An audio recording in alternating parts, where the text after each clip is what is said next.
Vande Mataram Vande Mataram.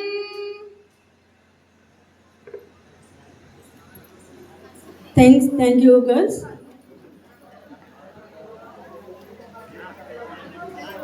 So తర్వాత preamble by the principal.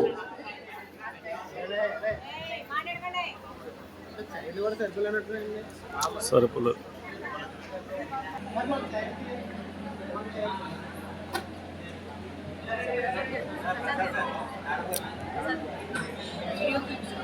అదే. So good morning once again. అందరికీ ఈ 25-26 విద్యా సంవత్సరం యొక్క మెగా జాబ్ మేళాకి స్వాగతం పలుకుతున్నాను మరొకసారి. ప్రతి సంవత్సరము కూడా ఈ జాబ్ మేళా అనేది నిర్వహిస్తూ ఉంటాము. ఈ కళాశాల 2009లో స్థాపించబడి విజయవంతంగా 17 వసంతాలు పూర్తి చేసుకుంది. ప్రతి సంవత్సరము కూడా as per academic calendar job Mela అనేది నిర్వహిస్తూ ఉంటాము. సో అలాగే ఈ సంవత్సరం కూడా ఈ జాబ్ మేళాని నిర్వహిస్తూ ఉన్నాము. ప్రతి విద్యార్థి కూడా ఈ రోజుల్లో ఫైనల్ ఇయర్కి వచ్చిన తర్వాత అది డిగ్రీ స్టడీ కావచ్చు, లేకపోతే ఇంటర్మీడియట్ స్టడీ కావచ్చు, ఏదైనా సరే వీలైనంత వరకు విద్యార్థులు వాళ్ళ ఫైనల్ ఇయర్లో ఉండగానే ఒక డెసిషన్ తీసుకోవాలి. ఒకటి either హయ్యర్ స్టడీస్కి వెళ్ళాలి, లేదా ఒక ఉద్యోగంతో బయటికి సమాజంలోకి వెళ్ళాలి. ఉద్యోగం పొందడం అనేది ఈ రోజుల్లో చాలా కష్టమైన విషయంగా మారిపోయింది. ఎందుకంటే చాలామంది గ్రాడ్యుయేట్స్ ఎవ్రీ ఇయర్ బయటకు వస్తూ ఉన్నారు, కానీ దానికి తగినన్ని ఉద్యోగాలు అనేవి ప్రస్తుతం చాలా తక్కువే ఉన్నాయి చెప్పాలి అంటే మనం ఆశించినటువంటి ఉద్యోగాలు తక్కువగానే ఉన్నాయి. గవర్నమెంట్ జాబ్స్ అనేది ఒక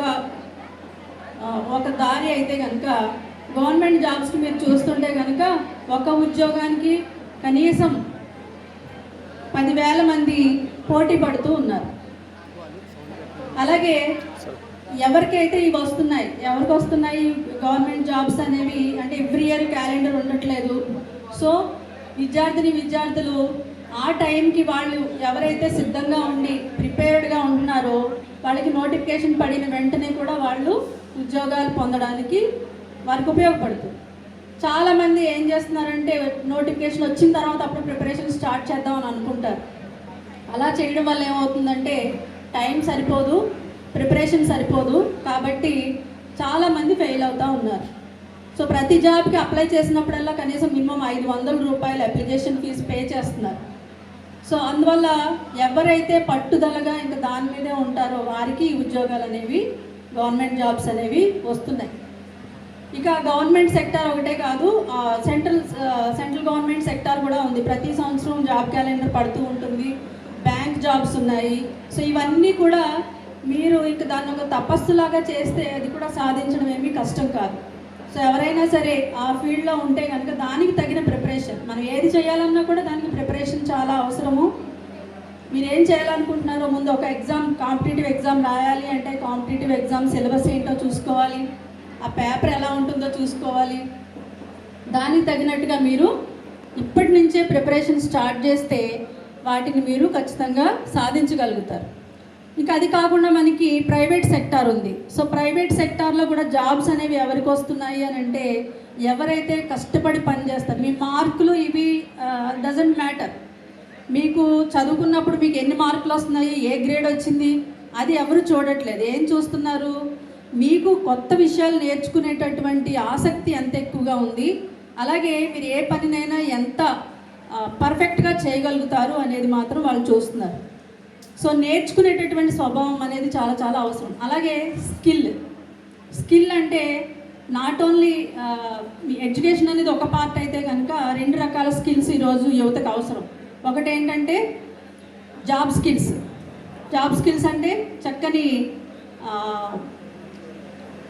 స్పోకెన్ ఇంగ్లీష్ కానివ్వండి, అలాగే కంప్యూటర్ నాలెడ్జ్ కానివ్వండి, ఇవి జాబ్ స్కిల్స్. అవి కాకుండా లైఫ్ స్కిల్స్ కూడా అవసరం.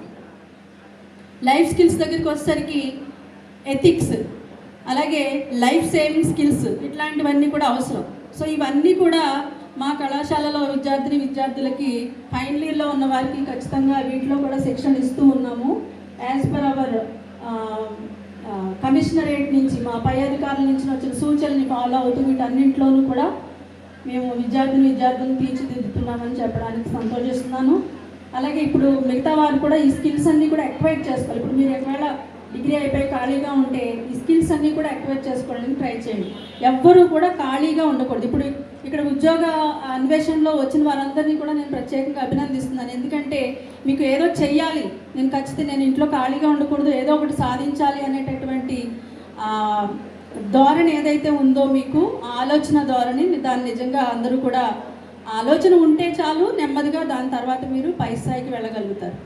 తర్వాత ఇదొకటి కాదు, ఈ ప్రైవేట్ సెక్టార్ గవర్నమెంట్ సెక్టారే కాకుండా మనకి మన గౌరవ ముఖ్యమంత్రి గారు నారా చంద్రబాబు నాయుడు గారి విజనరీ ప్రకారము 1 ఫ్యామిలీ 1 ఎంటర్‌ప్రెన్యూర్ అనేటటువంటి కాన్సెప్ట్.